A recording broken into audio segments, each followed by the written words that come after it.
Hi, welcome to the Price Hill branch. I am Michael Richter, the team lead here at the branch, and today I am going to introduce you to our brand new laptop kiosk.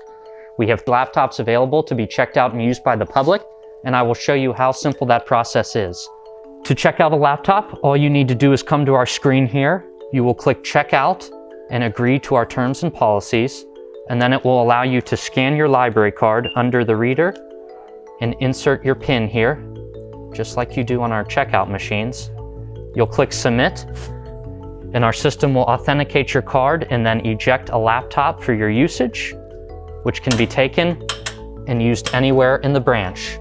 And when you're done, you can bring it back up to the desk where we will sanitize it and then place it back in the kiosk, and you are all set to go.